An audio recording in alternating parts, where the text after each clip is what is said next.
Buenos días. Vamos a dar una breve conferencia sobre los soportes musicales.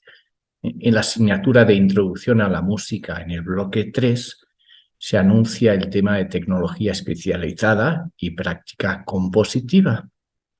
Para esto voy a tomar el primer punto referente a la tecnología especializada, dando una especial importancia a los soportes de audio, ¿no? Primero vamos a definir lo que es un soporte de audio, ¿no?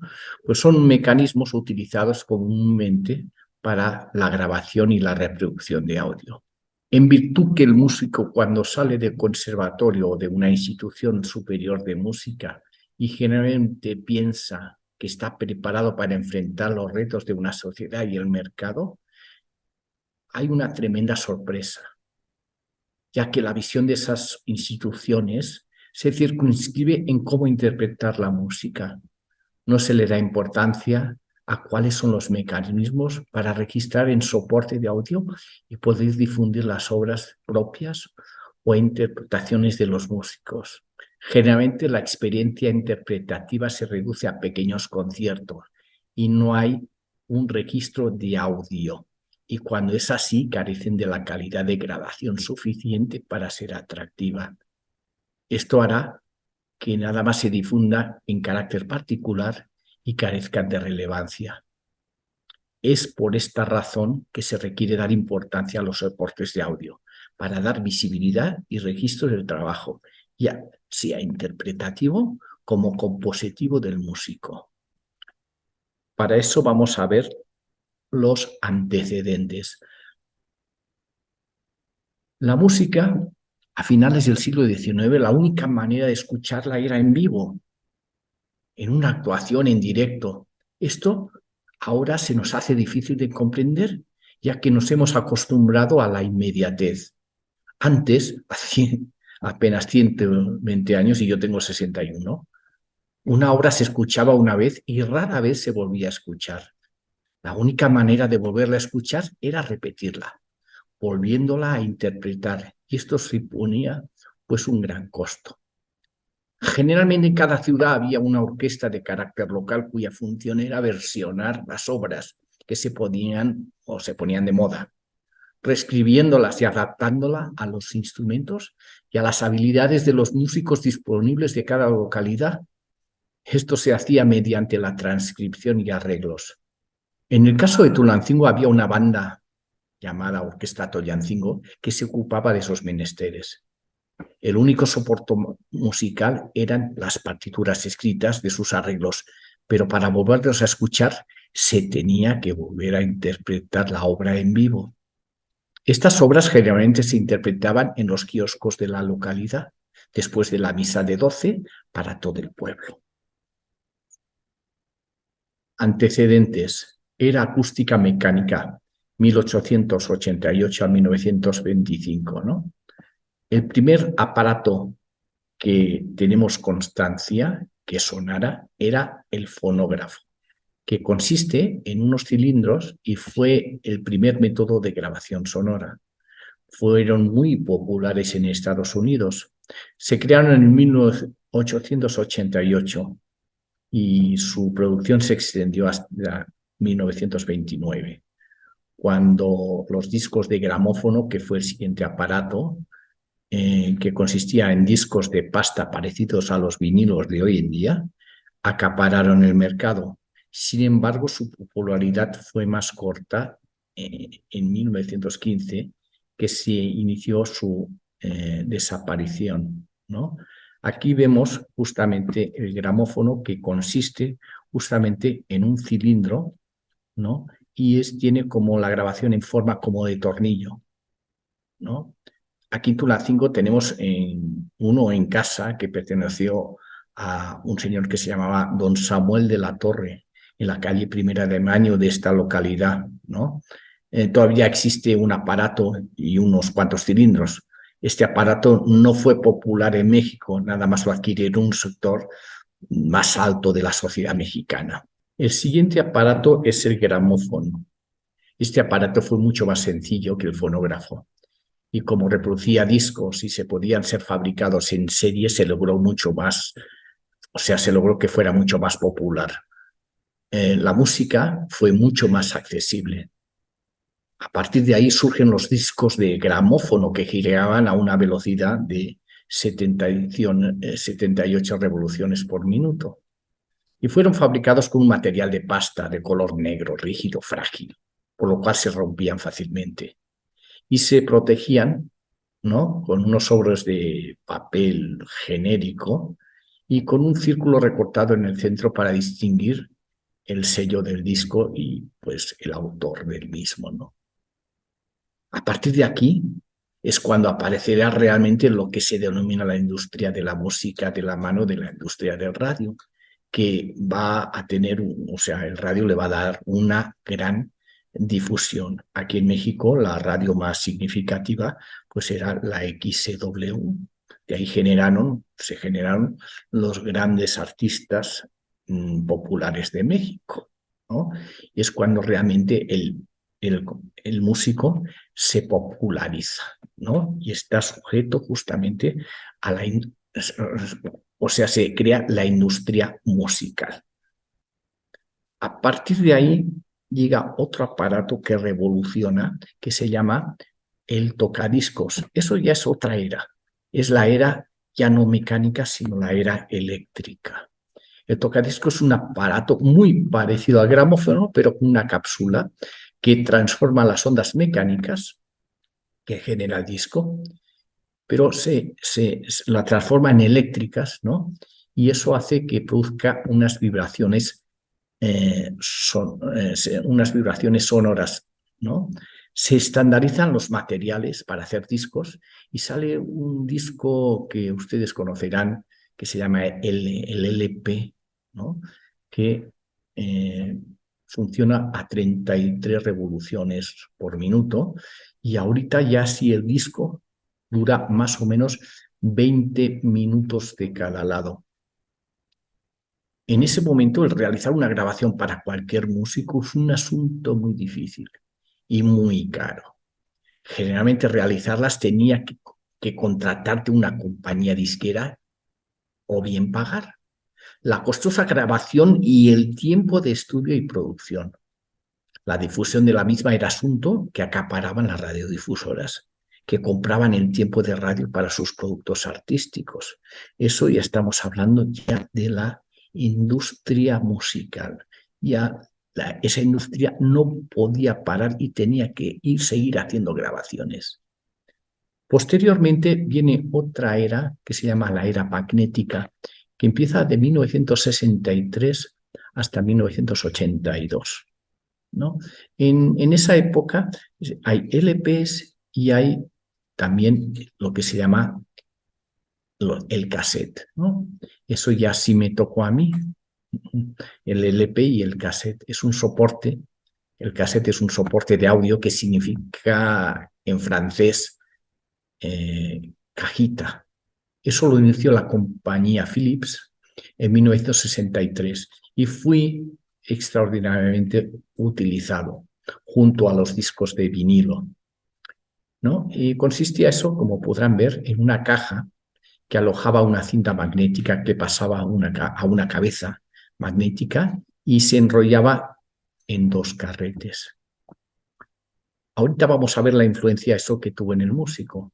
Esto para el músico representó la posibilidad de poder empezar a realizar sus propias grabaciones caseras. A eso le llamamos maquetas.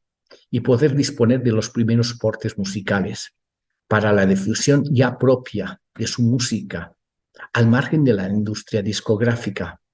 Por otro lado, nace un fenómeno que se va a llamar posteriormente piratería. La gente ya empieza a grabar sus canciones, sus cassettes, ¿no? Y curiosamente esto da origen a una nueva industria que se llama piratería.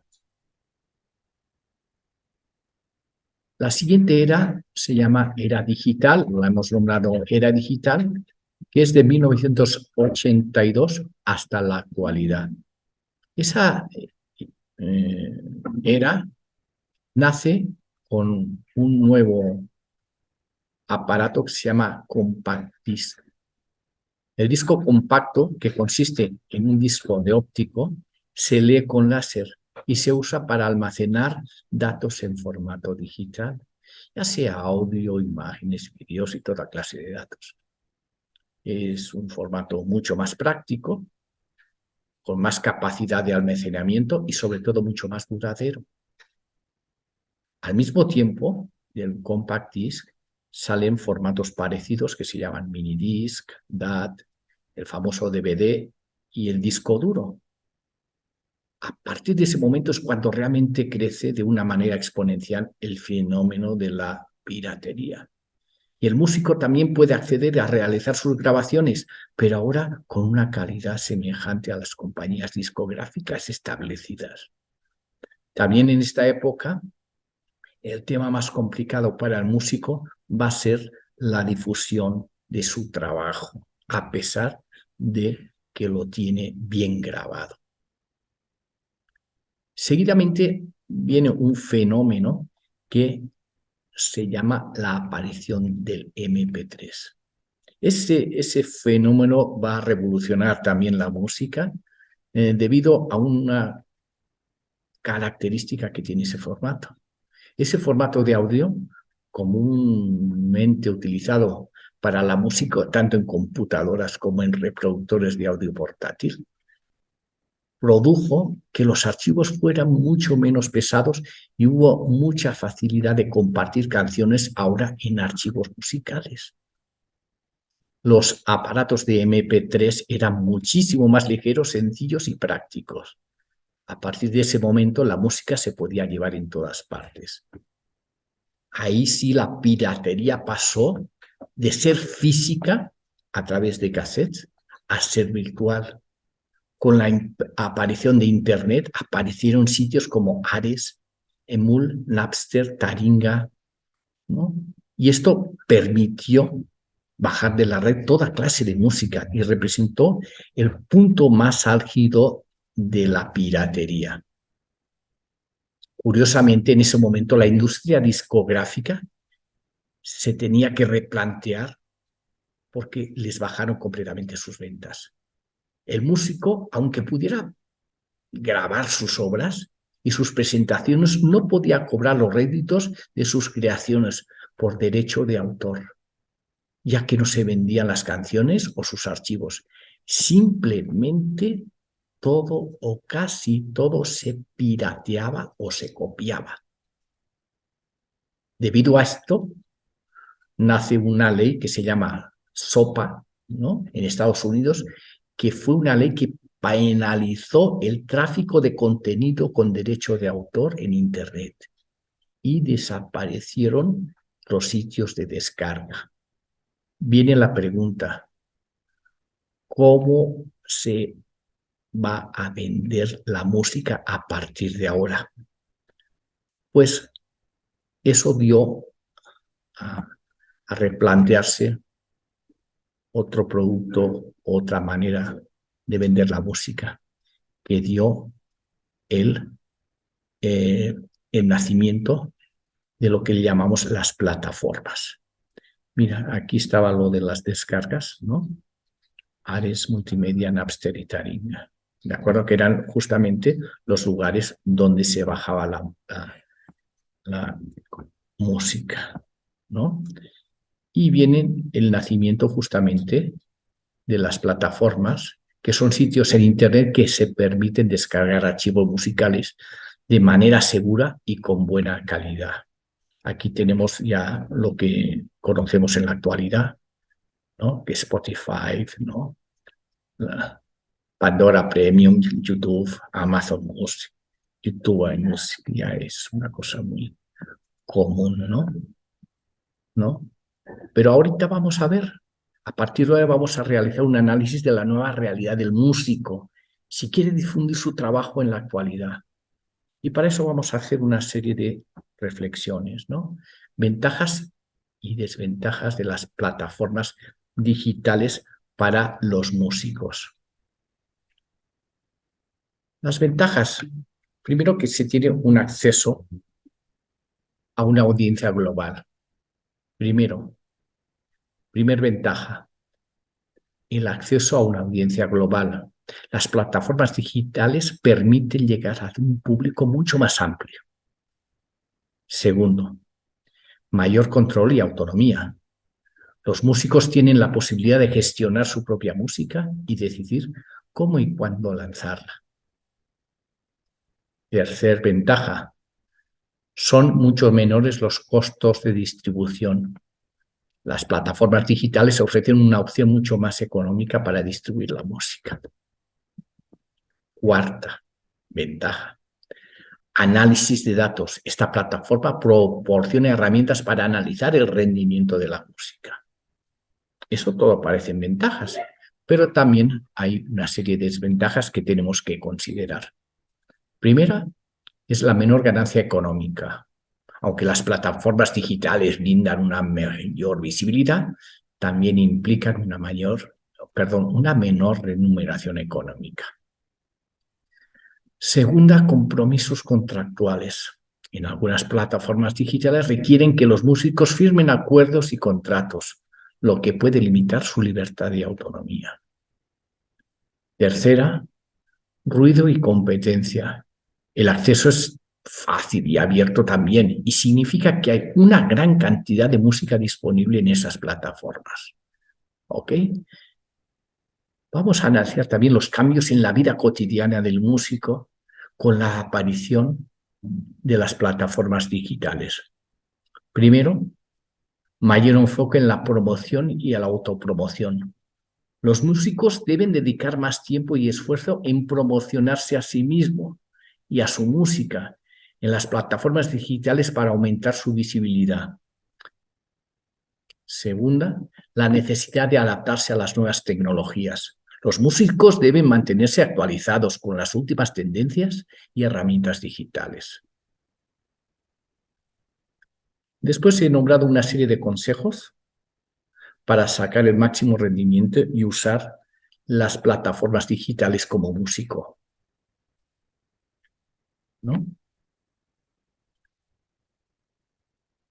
Primero, construir una presencia en línea sólida. Los músicos deben crear perfiles completos y atractivos en las plataformas digitales, incluyendo contenido de calidad, biografías detalladas. Segundo, se requiere de una promoción continua. Es importante mantener una estrategia de promoción activa, utilizando características, herramientas de promoción de las plataformas digitales que ofrecen. Tercero, conectar con los fanáticos o los seguidores, interactuar de manera regular con los seguidores y responder a los comentarios y mensajes es fundamental para construir una base de seguidores leales.